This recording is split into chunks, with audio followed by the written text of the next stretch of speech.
Discarded. That's how I felt for the first 6 months.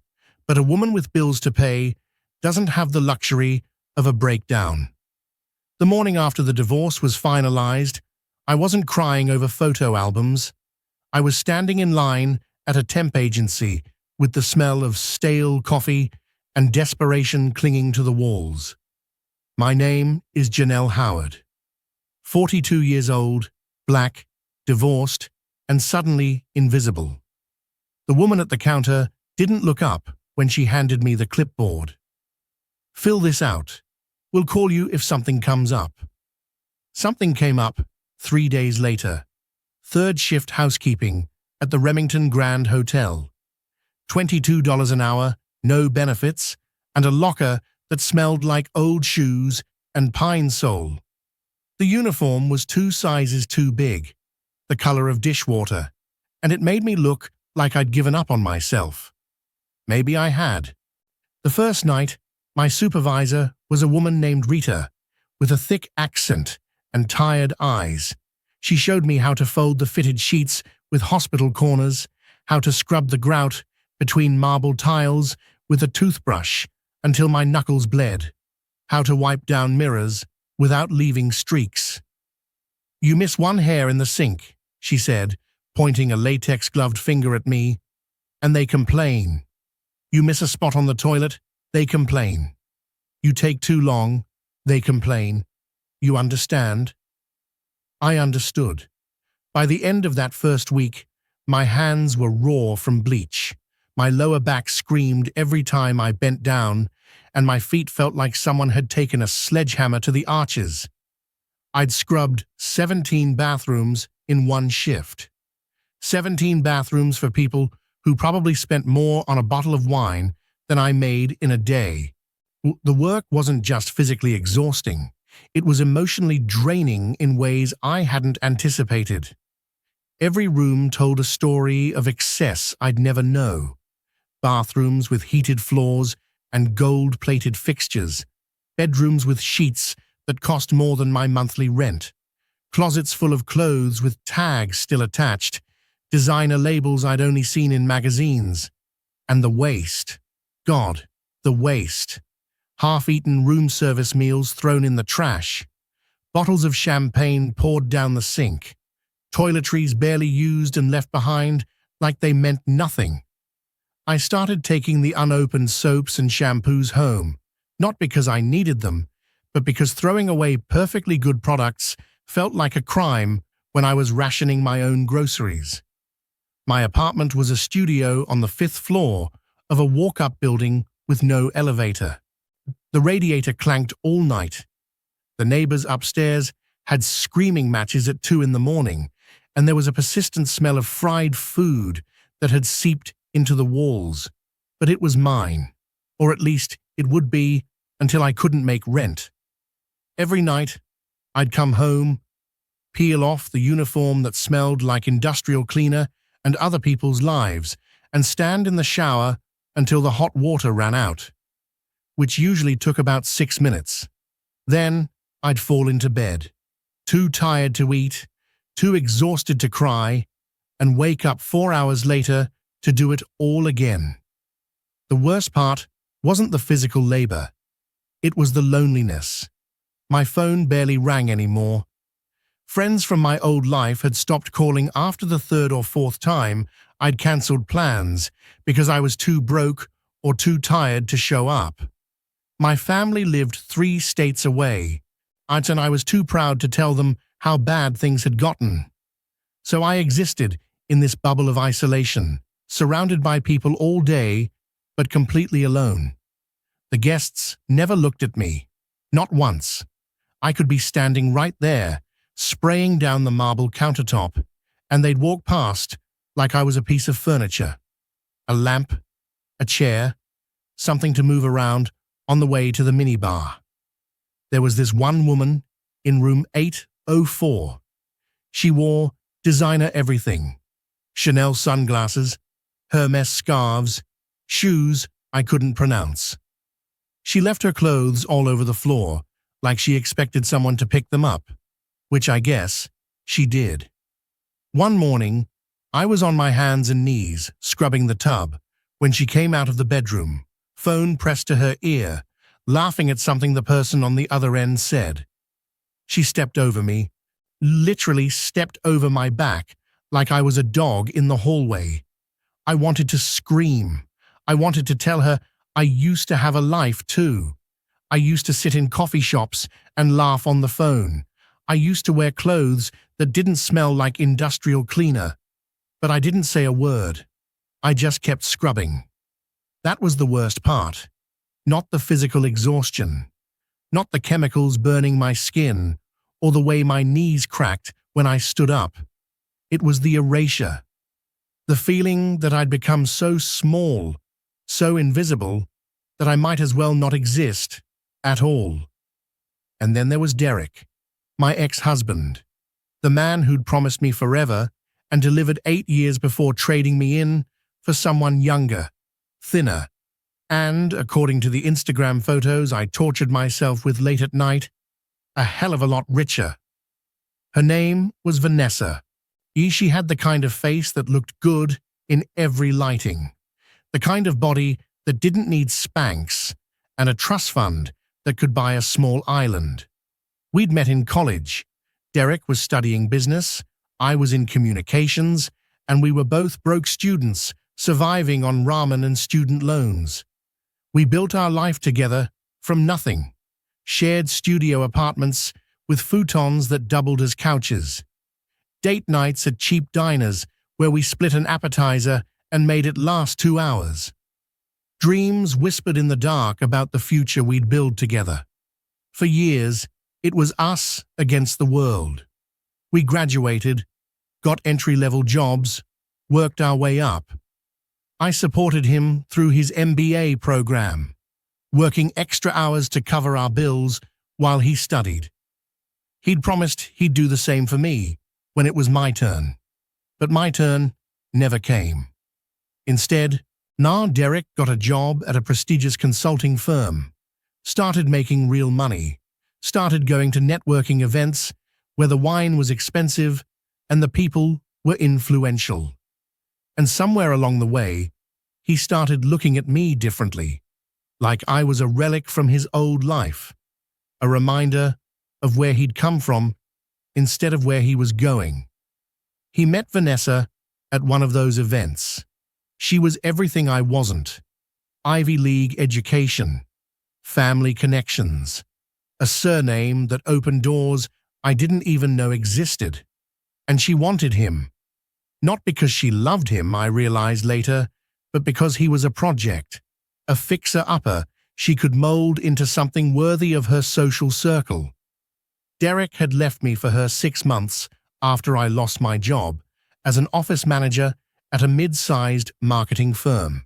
6 months after the layoffs that gutted the company and left me scrambling to figure out what came next. He didn't even have the decency to wait until I landed on my feet. He just packed his things one Tuesday afternoon, told me he needed space to grow, and moved into her penthouse in the city. The divorce was fast, brutal, clean. He had a lawyer who could smell blood in the water, and I had a public defender who looked like he'd rather be anywhere else. I walked away with nothing but the furniture in our old apartment and a maxed-out credit card. So here I was, scrubbing toilets at the Remington Grand, while Derek and Vanessa probably sipped champagne in penthouses I'd never see the inside of, unless I was vacuuming the carpets. 3 months into the job, Rita pulled me aside after a shift. "You work hard," she said. You don't complain. I'm putting you on the event staff for the charity gala next weekend. It pays double. You interested?" Double pay meant I could make rent without choosing between electricity and groceries. "I'm in," I said. The gala was being held in the hotel's grand ballroom, the kind of place with crystal chandeliers the size of compact cars and floors so shiny you could see your reflection. I'd cleaned that ballroom a dozen times, always at night when it was empty, always with the lights dimmed.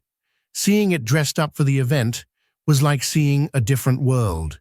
Round tables draped in white linen, gold-rimmed plates, flowers that probably cost more than my car, and the guests. God, the guests. They arrived in suits that fit like second skins, dresses that shimmered under the lights, and jewelry that caught the glow of 1,000 candles. The women smelled like perfume I couldn't afford. The men smelled like money. My job was simple: serve drinks, refill glasses, stay out of the way.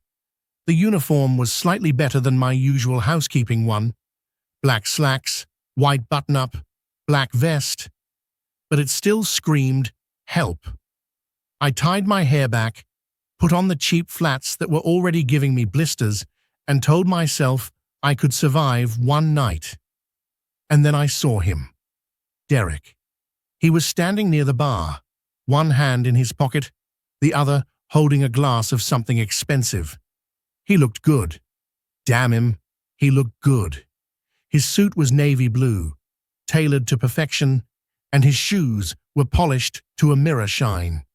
His hairline was still intact, his jawline sharp, and he had that easy confidence of a man who'd never had to scrub grout at 3 in the morning. And next to him was Vanessa. She looked like a goddamn magazine cover. Red dress, slit up to there, heels that could double as weapons. Her hair was perfect. Her makeup was perfect. She was perfect, and she knew it. I watched them from across the room, my stomach twisting. Derek had his hand on her lower back, the same way he used to touch me, possessive, proprietary, like she was a prize he'd won. Vanessa was laughing at something someone said, her head thrown back, her throat exposed. Diamond earrings caught the light. Her engagement ring, obscenely large, easily 5 carats, glinted like a weapon. I remembered the ring Derek had given me, a modest solitaire, half a carat, the best he could afford on an entry-level salary. I'd loved it and cherished it, wore it every day for 8 years, and when he'd asked for it back during the divorce, claiming he needed it to close out some finances, I'd handed it over without a fight. I'd later found out he'd used the stone to offset the cost of Vanessa's ring, used our past to pay for his future. My stomach dropped. For a second, I thought about turning around, walking straight out of that ballroom, and never looking back, but I needed the money. I needed this job. So I stayed. I grabbed a tray of champagne flutes and started making my rounds. My hands were shaking. I told myself it was the weight of the tray, but I knew better.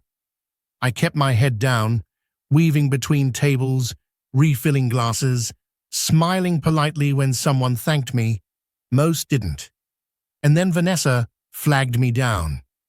"Excuse me," she called out, but her voice sweet as honey and twice as sticky. "Can we get 2 more glasses over here?" I froze. My heart was hammering so loud I was sure she could hear it. Slowly, I turned and walked toward their table. Derek's eyes flicked up. For a split second, I saw recognition flash across his face. But then it was gone, replaced by something worse. Indifference. He looked at me the same way he looked at the waitstaff, the same way he looked at the furniture. He didn't say my name. He didn't acknowledge me. He just turned back to Vanessa and laughed at something she said, like I wasn't even there. I set the glasses down on their table. My hands were steady now, numb. I'd gone past humiliation and landed somewhere colder, somewhere emptier. Vanessa picked up her glass, inspected it like she was checking for smudges, and then looked up at me. "Ah, thank you," she said, her voice dripping with condescension. "You can go now." I nodded, didn't say a word, just turned and walked away. I made it to the service hallway before the tears started. I pressed my back against the wall, tilted my head up, and blinked hard. I wasn't going to cry.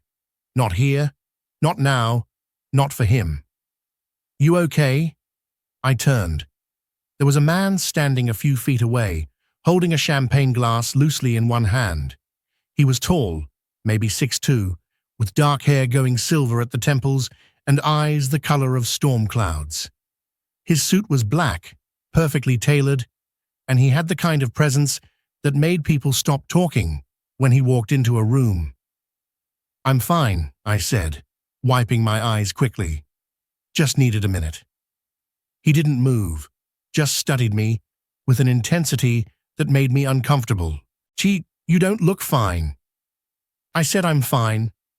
My voice came out sharper than I intended. I didn't owe this man an explanation. I didn't owe anyone anything. He held up a hand. "Okay, fair enough." He paused, then gestured toward the ballroom. "It's a lot in there, isn't it? All those people pretending to care about charity when they're really just showing off their net worth." I blinked. "You're one of them." "Technically," he admitted, "but I hate these things. Always have." He took a sip of his champagne, grimaced. "And this stuff tastes like regret."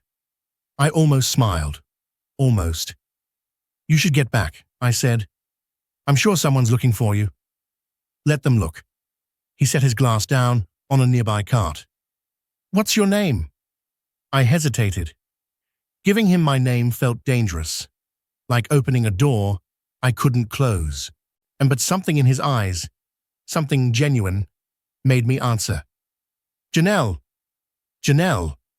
He repeated it slowly, like he was testing the sound of it. "I'm Harrison." Harrison. The name sounded familiar, but I couldn't place it. And honestly, I didn't care.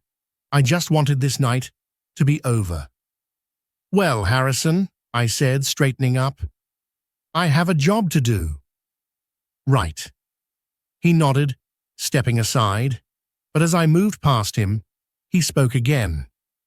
"For what it's worth, you look like someone who's been carrying the world on her shoulders." I stopped, turned back. "What makes you say that?" I recognized the look. His expression softened. I used to see it in the mirror every morning. There was something in his voice, something raw. For a moment, I wanted to ask him what he meant, but the moment passed, and I walked away. The rest of the night blurred together. I served drinks, I refilled plates, I avoided Derek and Vanessa's table like it was radioactive, and I tried not to think about the man in the hallway who'd looked at me like I was a person. By the time the gala ended, my feet were screaming, my back was throbbing, and I was ready to collapse. I gathered up the last of the dirty glasses, stacked them on a tray, and headed toward the kitchen. The tray was heavy, too heavy. My arms were shaking by the time I reached the swinging door, and I knew I wasn't going to make it. I tried to adjust my grip, but it was too late. The tray tilted, and I watched in horror as 12 champagne flutes started to slide, and then someone caught it. Harrison. He was there, one hand under the tray, steadying it before the glasses could crash to the floor. "Easy," he said. "I've got it." I stared at him. He was still in his suit, still looking like he belonged in a magazine spread. But now he was holding a tray of dirty glasses like it was the most natural thing in the world. "What are you doing?" I asked. "Helping." He shifted the tray, took most of the weight off my arms. "Where does this go?" "The kitchen." I was too tired to argue. "But you don't have to." "Lead the way." I pushed through the swinging door, and he followed. The kitchen was chaos. Cooks shouting, dishwashers clattering, steam rising from industrial sinks. Nobody paid us any attention as I led him to the dish station and set the tray down. "Thank you," I said. "You didn't have to do that." "I know." He loosened his tie, rolled up his sleeves. "But you looked like you could use the help." There was something disarming about him, and something that made it hard to keep my walls up. You're not like the others out there, I said. Maybe not. He leaned against the counter, crossed his arms. Or maybe I'm just better at hiding it. I studied him, really looked at him for the first time. There were lines around his eyes, shadows under them. He might have been wearing a $10,000 suit, but he looked tired, human. Why are you really here? I asked. At the gala? Obligation. He shrugged. My company's a major donor. If I don't show up, people talk. Your company? Sterling Dynamics. He said it casually, like it didn't mean anything. Like it wasn't the name on half the tech buildings in the city. Like he wasn't Harrison Sterling, the billionaire who'd built an empire from nothing and then disappeared from the public eye 3 years ago after his wife died. I felt my breath catch. You're Harrison Sterling. Guilty. He gave me a wry smile. Does that change things? I wanted to say no. I wanted to pretend it didn't matter, but it did. Because men like Harrison Sterling didn't carry trays for women like me. They didn't stand in hotel kitchens making small talk with the help. They didn't look at people like me at all. I should go, I said, backing toward the door. Wait. He reached out, not touching me, just close enough to make me stop. Can I ask you something? I crossed my arms. What? That couple you were serving earlier. The one with the red dress and the smug look. You know them, don't you? My jaw tightened. Why do you care? Because I saw the way you looked at them. His voice was gentle. And I saw the way he looked at you, or didn't look at you. I swallowed hard. He's my ex-husband. Harrison nodded slowly. And the woman? The reason he's my ex. I laughed, but it came out bitter. She's everything I'm not. Rich, beautiful, the kind of woman who doesn't have to scrub toilets to make rent. Beautiful's subjective, Harrison said, and money doesn't make someone worth knowing. Easy to say when you have it. He didn't flinch. You're right, it is easy to say, but that doesn't make it less true. I wanted to argue.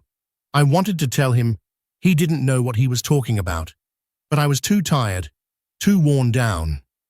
So I just shook my head. I really need to go. Okay. He stepped back, giving me space. But Janelle, I paused at the door. Yeah? You're better than this place, better than him. I hope you know that. I didn't know what to say to that, so I just left. The next 3 weeks passed in a blur of double shifts and exhaustion. I told myself I'd forget about Harrison Sterling. Told myself it was a one-time encounter, a strange moment in a strange night, and nothing more. But then he showed up at the hotel. It was a Tuesday afternoon. I was in the middle of changing the sheets in room 1207 when Rita knocked on the door. Janelle, you have a visitor? I frowned. A visitor? Some guy in a suit. Says his name is Harrison. She raised an eyebrow. You know him? My heart stuttered. Sort of. Well, he's waiting in the lobby. Says it's important. I looked down at my uniform. It was stained with cleaning solution and God knows what else. My hair was tied back in a messy bun, and I hadn't worn makeup in months. Can you tell him I'm busy? Rita crossed her arms. He tipped the front desk $100 to find you. I don't think he's leaving. I sighed. Give me 5 minutes. I washed my hands, fixed my hair as best I could, and headed downstairs. Harrison was standing near the front entrance, hands in his pockets, looking completely out of place in his expensive suit among the tourists and business travelers. When he saw me, his face lit up. Janelle, what are you doing here? I asked, keeping my voice low. I wanted to see you. He said it like it was the simplest thing in the world. Why?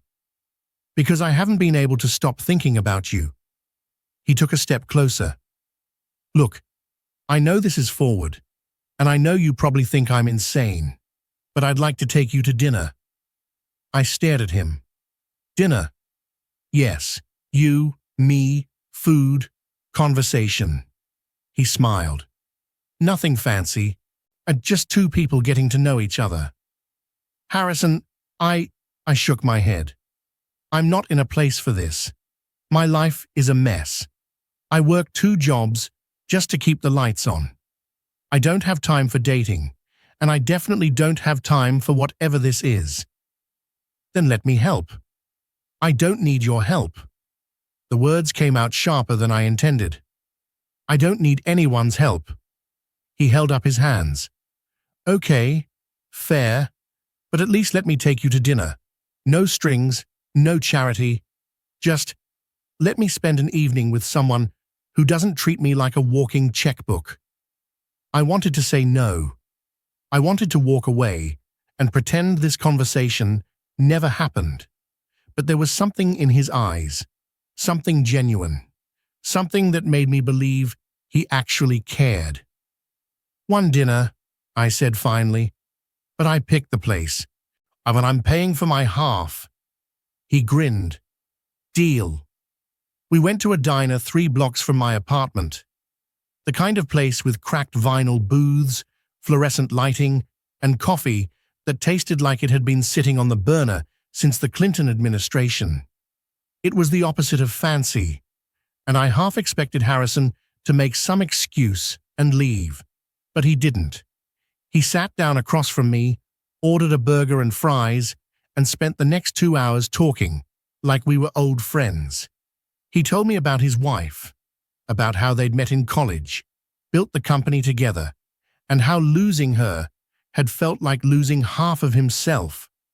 He told me about the loneliness of being surrounded by people who only wanted something from him. And he told me about the night of the gala, and how seeing me in that hallway had reminded him what it felt like to connect with someone real.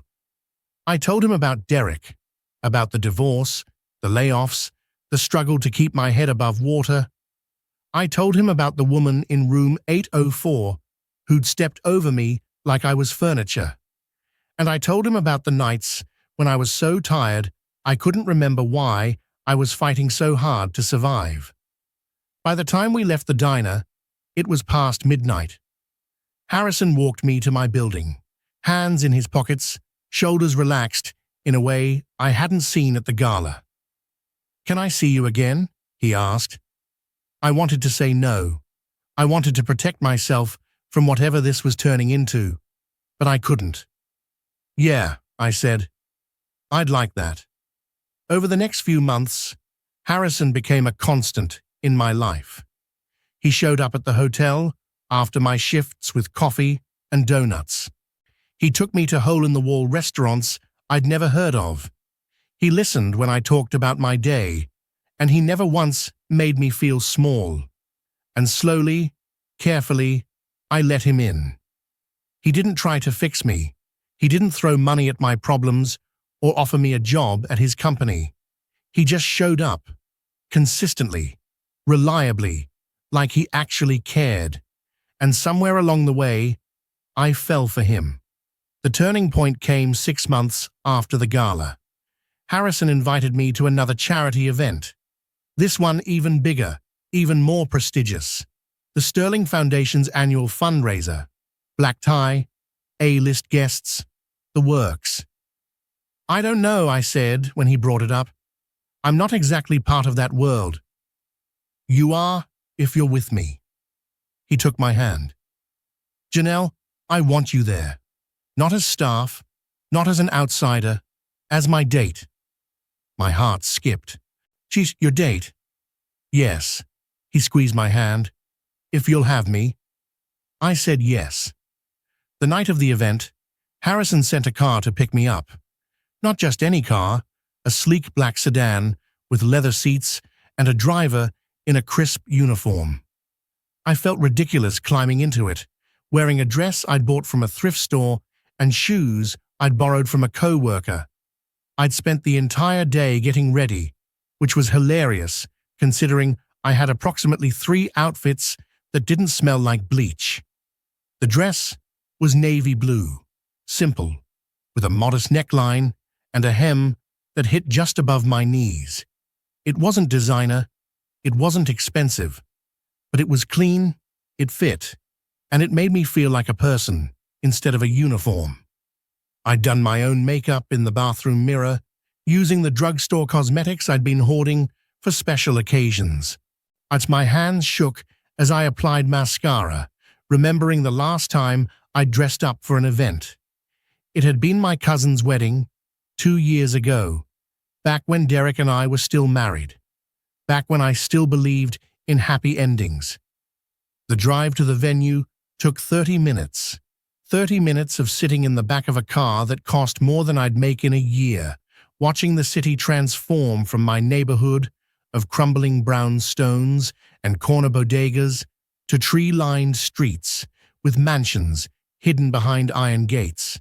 This was the world Harrison lived in, the world Derek was trying to break into, and I was just visiting.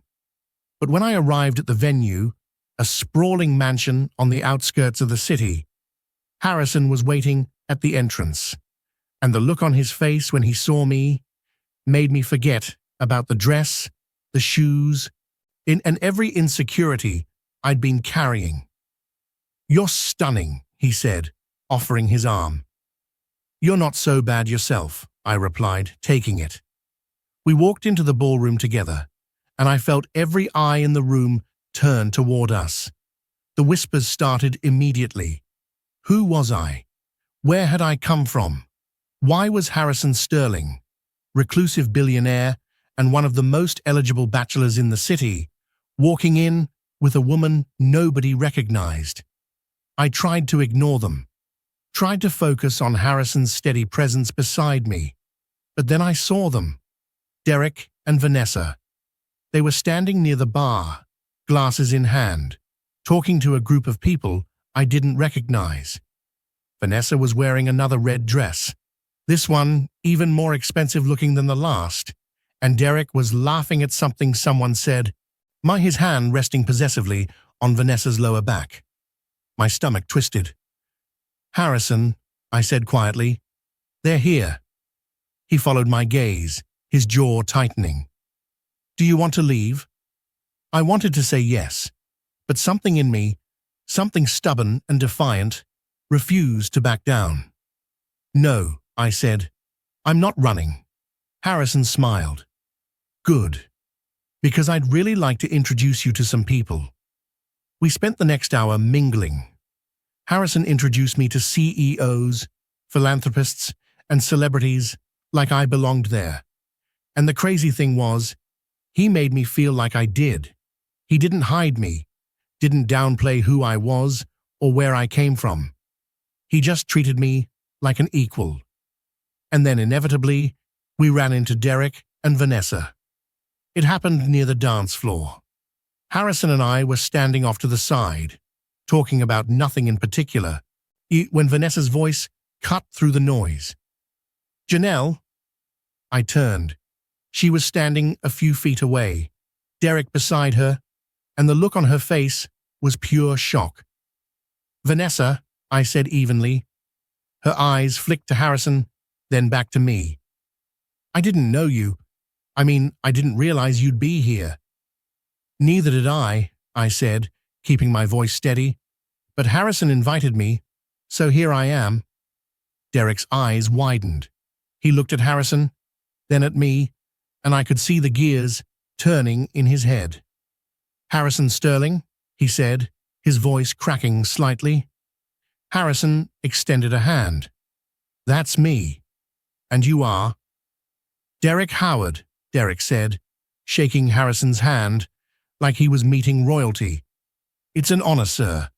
I've followed your work for years."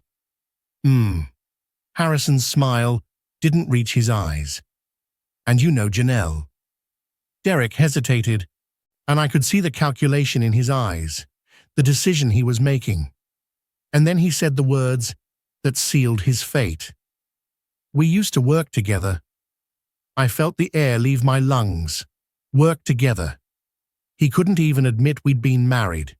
Couldn't even acknowledge the 8 years we'd spent building a life together. Harrison's expression didn't change, but I felt his hand tighten on mine. Work together, he repeated. Interesting. Vanessa was staring at me now, her eyes narrowing. Wait, aren't you the woman who served us at the Remington Gala? That's right, I said, meeting her gaze. I was working that night. And now you're here. She looked me up and down, her lip curling slightly.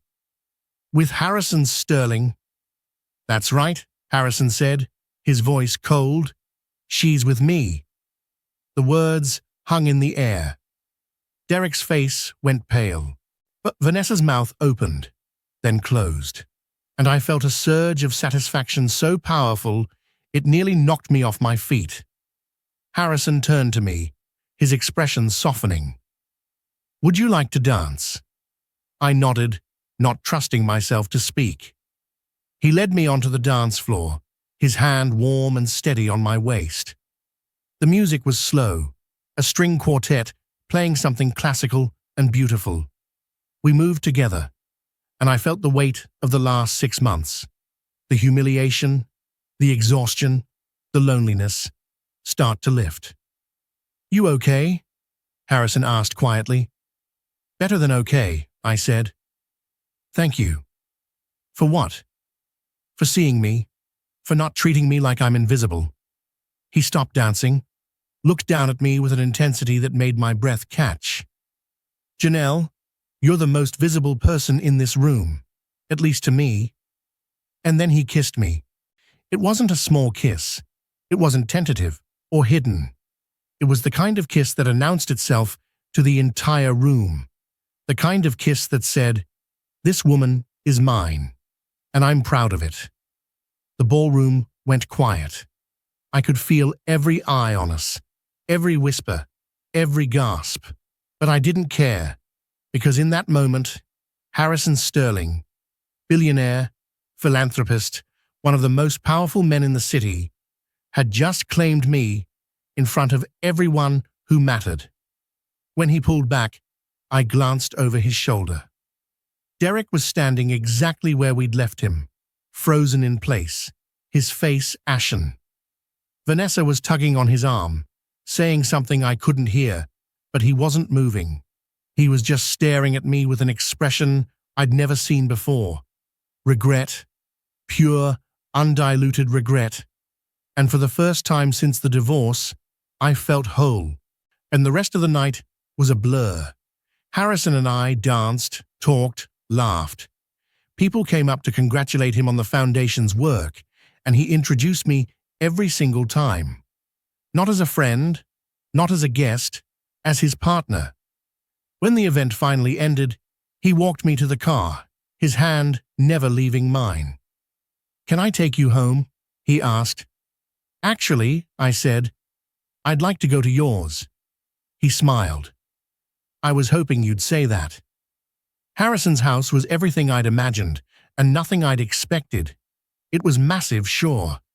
Floor-to-ceiling windows, sprawling gardens, a view of the city that took my breath away. But it was also warm, lived in. There were books on the shelves, photos on the walls, a blanket thrown over the couch like someone had been using it that morning. This is beautiful, I said, walking through the living room. Ma, it's home, he said simply. Or it was once. It's been feeling pretty empty lately. I turned to face him. And now? Now it feels less empty. He crossed the room, stopped in front of me. Janelle, I know this is fast. I know we've only known each other a few months, but I need you to know something. My heart was pounding. What? I'm in love with you. The words hit me like a freight train. I opened my mouth, closed it, tried to find the right response. Harrison, you don't have to say it back, he said quickly. I just needed you to know. Because when I saw that man tonight, your ex-husband, pretending he didn't know you, I realized something. I realized that some people spend their whole lives looking for someone real, someone who challenges them and makes them better. And they're too blind to see it when it's right in front of them. He cupped my face in his hands.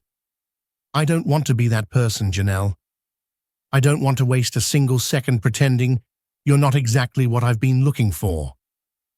Tears stung my eyes. I love you too, I whispered. God, I love you so much it scares me.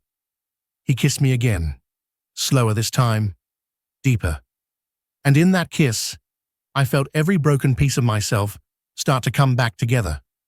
We spent the rest of the night talking about our pasts, our futures, what we wanted out of life. And for the first time in years, I felt hope. The next morning, I woke up in Harrison's bed, sunlight streaming through the windows. He was already awake, sitting on the edge of the mattress with a cup of coffee in his hand. "Morning," he said, handing me the cup. I made this for you." I took a sip. It was perfect. "Thank you," he smiled.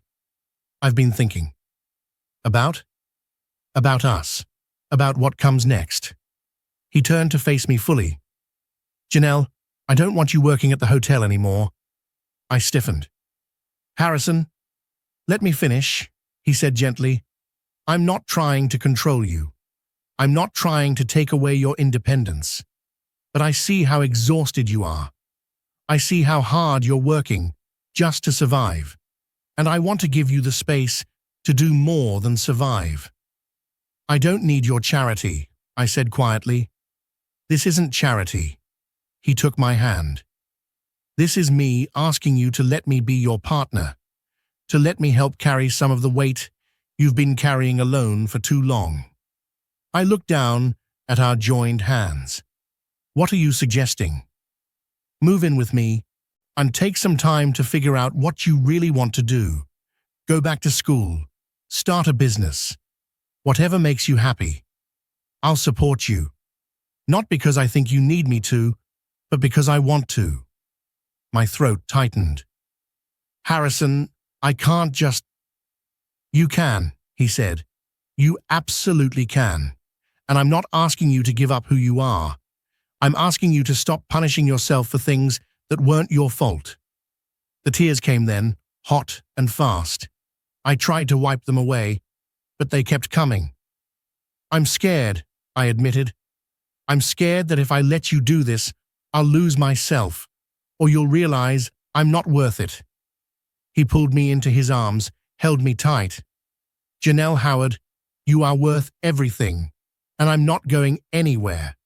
I cried into his chest, letting myself feel all the things I'd been holding back for months. The grief, the anger, and the hope. And when I finally pulled away, I felt lighter. "Okay," I said. "I'll do it. I'll move in with you." His smile was blinding. "Yeah? Yeah," I smiled back. "But I'm keeping my independence, and I'm not quitting my job until I figure out what's next." "Deal," he said. "As long as you promise to let me help when you need it." "Deal." I moved in 2 weeks later. Harrison helped me pack up my tiny apartment, laughing when he saw how little I had. "This is it?" he asked, gesturing to the 3 boxes stacked by the door. "This is it," I confirmed.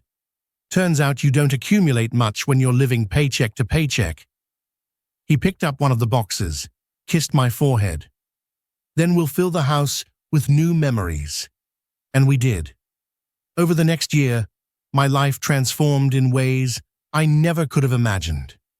I quit the hotel, unenrolled in business school, and started planning a non-profit focused on job training for women re-entering the workforce. Harrison supported me every step of the way, never once making me feel like I owed him anything. And through it all, Derek faded into the background. I heard through mutual acquaintances that his relationship with Vanessa was falling apart, that she was cold, controlling, and more interested in his connections than in him. That he'd tried to reach out to me a few times, but I never responded. I didn't need closure from him. I'd already found it. The final piece came on a rainy Thursday evening. Harrison and I were sitting on the couch, watching a movie, when his phone buzzed. He glanced at it, frowned, and then showed me the screen. It was an email from Derek. "Should I delete it?" Harrison asked. I shook my head. No, I want to see what he has to say." He handed me the phone, and I opened the email. "Mr. Sterling, I hope this message finds you well. I'm writing to apologize for my behavior at the Sterling Foundation Gala last year. I was dishonest and disrespectful, and I deeply regret it. I also want to reach out to Janelle if she's willing to hear me. I know I have no right to ask for her forgiveness, but I need her to know that I was wrong about everything. She deserved better than I gave her, and I see that now. If you could pass this message along, I would be grateful. Sincerely, Derek Howard." I handed the phone back to Harrison. "Delete it." He raised an eyebrow. "You sure?" "Positive." I leaned back against him. I don't need his apology. I don't need his regret. I've moved on.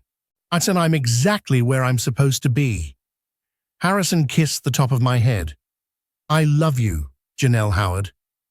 "I love you too," I said, "more than I ever thought possible." And as we sat there, wrapped in each other's arms, I realized something. Derek hadn't frozen at the gala because he saw me with Harrison. He'd frozen because he finally saw me, the real me, the woman he'd taken for granted, the woman he'd thrown away.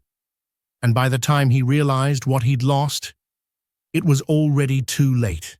6 months later, Harrison proposed, not with a flashy display or a public spectacle, but quietly, in the kitchen of our home, while we were making breakfast on a Sunday morning. It was one of those perfect mornings, the kind where the sunlight streams through the windows at just the right angle, where the coffee tastes better than usual, where everything feels right with the world. We were making pancakes, his recipe, which involved way too much butter and an obscene amount of vanilla extract.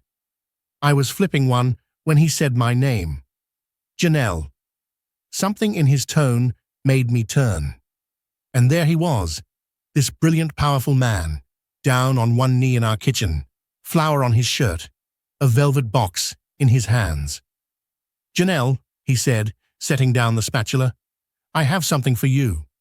I turned, and there he was, down on one knee, holding a velvet box. "I know we've only been together a year," he said, "but I've never been more certain of anything in my life. You make me better. You challenge me. You remind me what it means to be human. And I don't want to spend another day without knowing you're mine." He opened the box, revealing a ring so simple and beautiful it took my breath away. "Will you marry me?" I didn't hesitate. "Yes." He slipped the ring onto my finger, stood up, and kissed me. And in that moment, I knew I'd never feel discarded again. We got married 3 months later. It was a small ceremony, just close friends and family, but it was perfect. And as I walked down the aisle toward Harrison, I thought about the woman I used to be, the woman who'd scrubbed toilets and served drinks and felt invisible. The venue was a garden in upstate New York, all wildflowers and winding paths, nothing like the sterile elegance of the hotel ballrooms I'd cleaned. Rita was there, sitting in the front row, crying happy tears. My parents had flown in from Ohio, my mother clutching a handkerchief she'd embroidered with our wedding date. Harrison's business partners sat alongside my old co-workers from the marketing firm, the ones who'd stuck by me even after I'd fallen. But the most important person wasn't there. Derek. And his absence felt like closure, like a door finally shutting on a chapter I'd been trying to finish for years. My dress was ivory lace, simple and elegant, nothing like the elaborate gown I'd worn at my first wedding. That dress had been heavy with expectations, with the weight of trying to be perfect for someone who'd never see me that way. This dress felt light, free, like I was finally stepping into the woman I was meant to be. When I reached the altar, Harrison took my hands. His eyes were wet. "You're the most beautiful thing I've ever seen," he whispered. "You say that every day," I whispered back, "and I mean it every time." The ceremony was brief. We'd written our own vows, and when it was my turn to speak, I looked into Harrison's eyes and said the words I'd been holding in my heart for months. "Harrison Sterling, you saved my life. Not because you gave me money or opportunities or a way out of my circumstances, but because you saw me. You saw me when I was invisible. You valued me when I felt worthless. You loved me when I didn't know how to love myself. And for that, I will spend every day of the rest of my life showing you what it means to be truly seen, truly valued, truly loved." His voice cracked when he spoke. "Janelle Howard, you didn't save my life. You gave me one. Before you, I was existing, going through the motions, building an empire that meant nothing because I had no one to share it with. You reminded me what it means to be human, to feel, to hope, to dream. And I promise you, for every day we have together, I will make sure you never feel discarded again." We both cried through the rest of the ceremony. The officiant pronounced us husband and wife, and when Harrison kissed me, I felt something click into place. Like a puzzle piece I'd been searching for my entire life had finally found its spot. That woman was still inside me, but she wasn't broken anymore. She was strong, resilient, whole, and she'd found a man who saw her for exactly who she was. As for Derek, I heard he and Vanessa finally called it quits a few months after the wedding.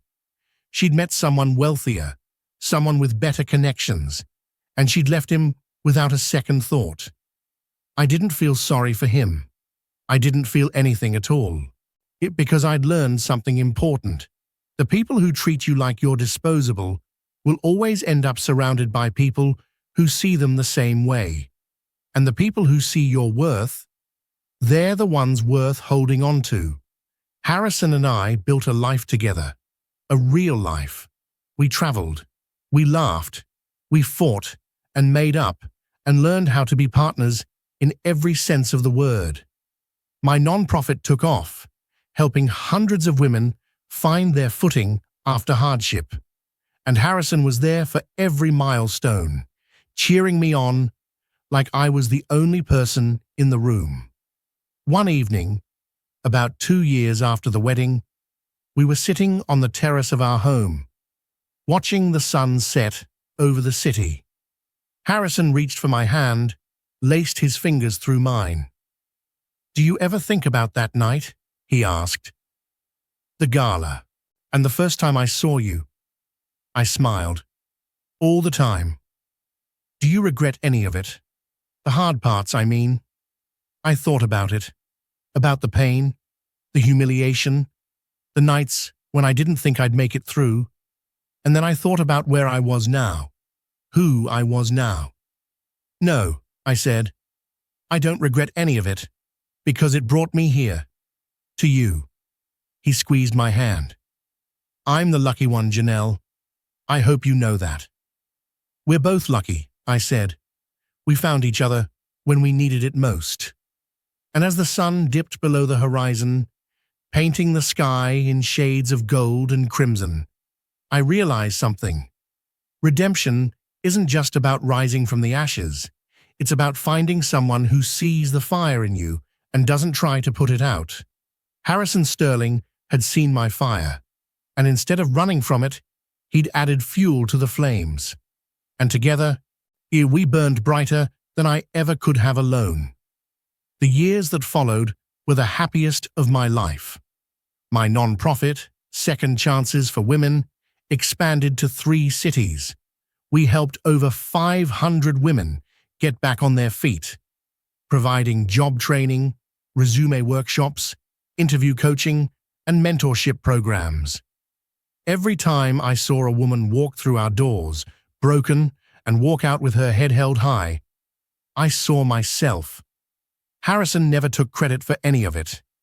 He donated to the organization anonymously, never once suggesting that his money made him entitled to a say in how I ran things.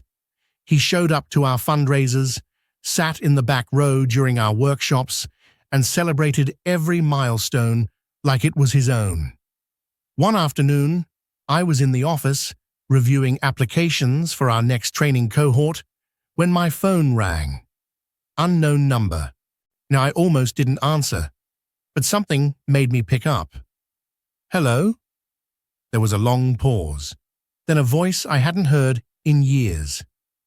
Janelle, it's Derek. My grip on the phone tightened. How did you get this number?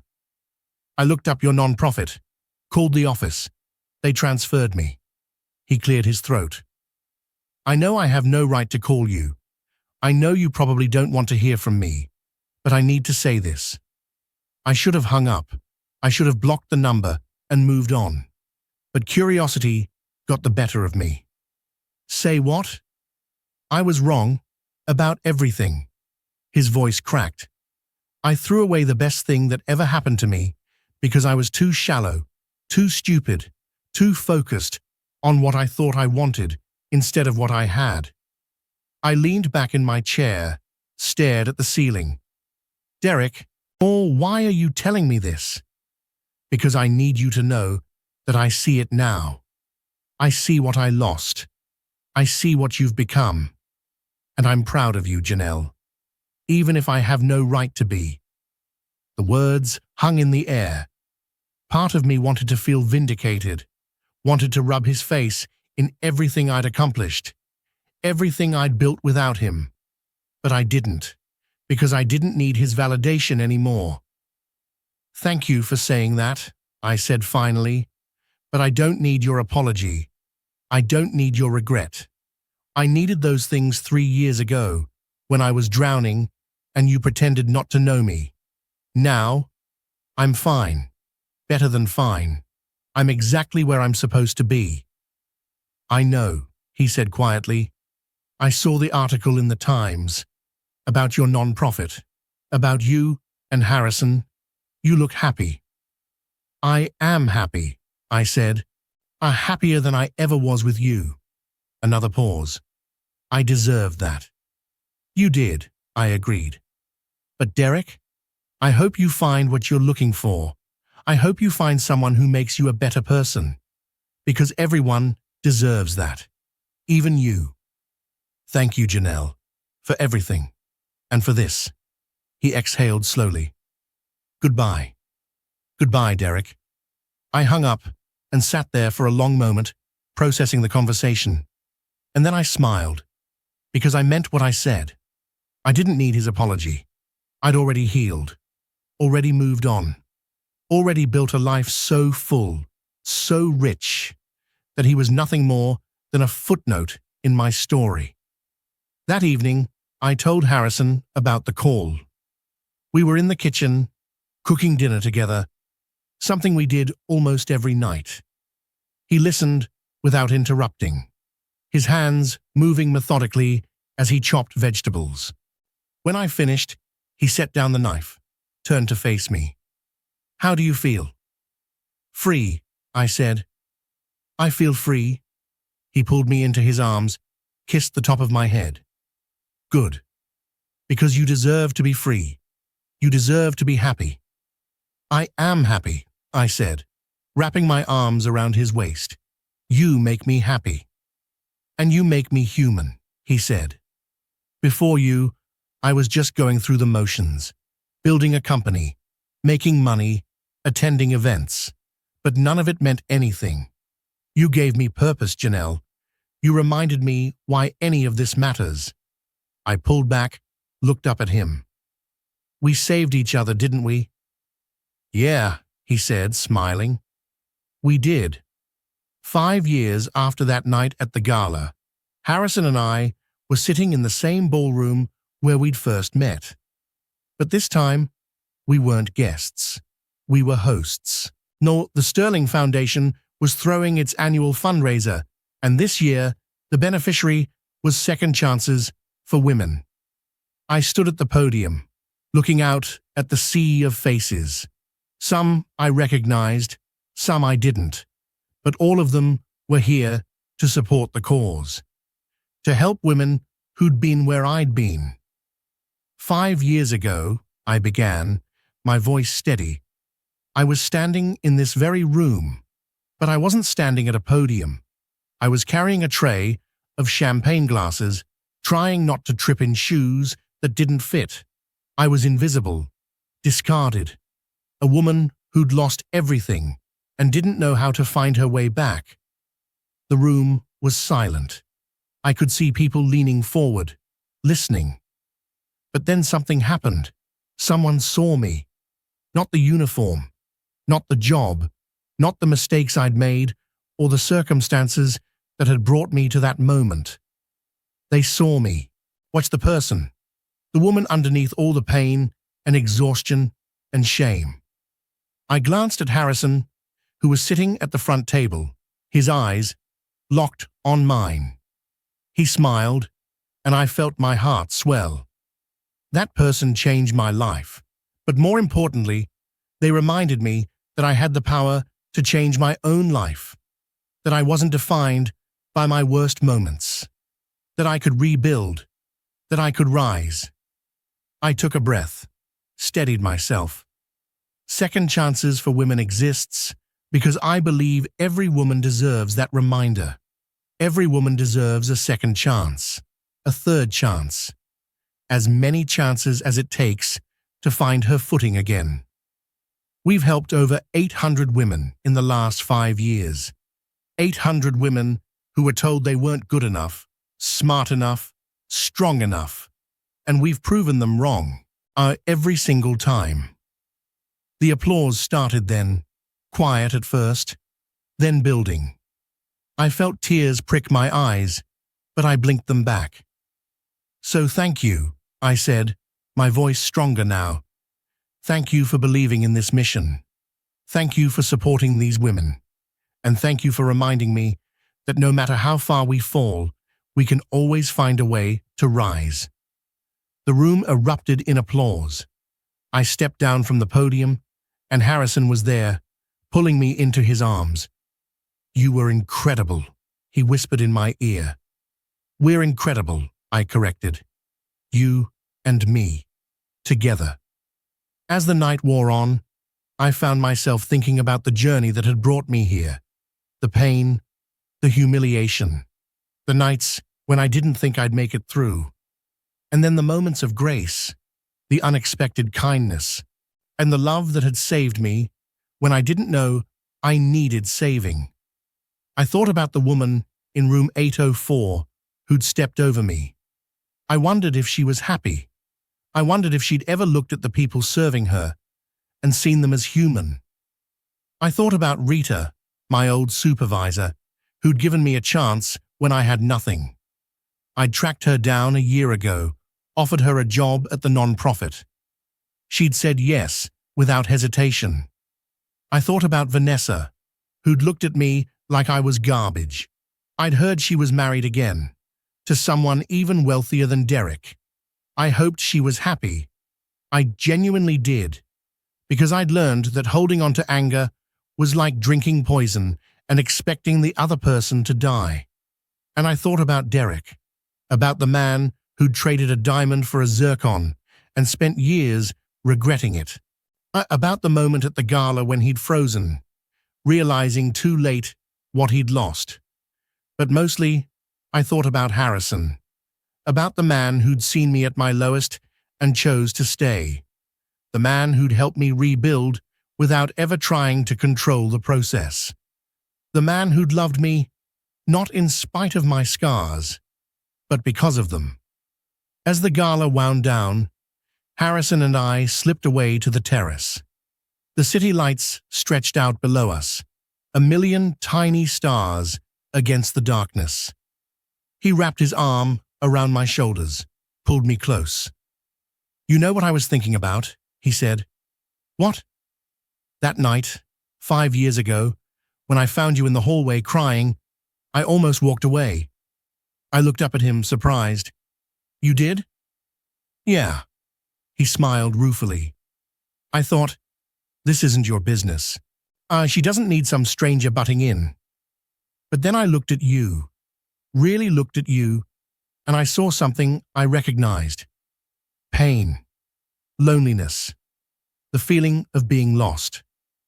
"And you decided to stay," I said softly. "Best decision I ever made." He kissed my forehead. "You saved me, Janelle. I know you think it was the other way around, but you saved me." "We saved each other," I said again. "And we're going to keep saving each other, every day, for the rest of our lives." "Deal," he said. We stood there in silence, watching the city breathe beneath us, and I realized that this moment, this man, this life, was the happy ending I'd never dared to dream of. Because sometimes, the people who throw you away are doing you a favor. They're making room for the people who see your worth, the people who choose you, the people who stay. Yes, and when you find those people, you hold on tight. You fight for them. You choose them back. Every single day. That's what love is. Not the fairy tale version with the prince on the white horse, but the real version. The one where you both show up, broken and messy and imperfect, and decide to build something beautiful anyway. Harrison and I had built something beautiful, and we weren't done yet, not by a long shot. Looking back now, I can trace the trajectory of my transformation. From the woman crying in that hotel hallway to the woman standing on the terrace of a home I'd helped build. From invisibility to visibility, from shame to pride, from broken to whole. But the transformation wasn't linear. There were setbacks. Nights when I'd wake up in a cold sweat, convinced that Harrison would realize I wasn't worth it, and leave. And days when I'd see a woman in a hotel uniform and feel phantom pain in my lower back, remembering the weight of servitude. Moments when I'd catch my reflection and see the ghost of who I used to be, haunting the edges of who I'd become. Harrison was patient through all of it. He never minimized my fears or told me to just get over it. He sat with me in the dark moments, held me when I cried, reminded me that healing isn't a destination, it's a journey. And some journeys take a lifetime. The nonprofit became my purpose. Every woman who walked through our doors carried a story similar to mine. Divorce, job loss, illness, circumstances beyond their control that had sent them spiraling. And every time I helped one of them find their footing, I healed a little more. There was Gloria, a 53-year-old woman who'd been a stay-at-home mom for 30 years before her husband left her for someone younger. She came to us with no work experience, no resume, and a confidence level somewhere below sea level.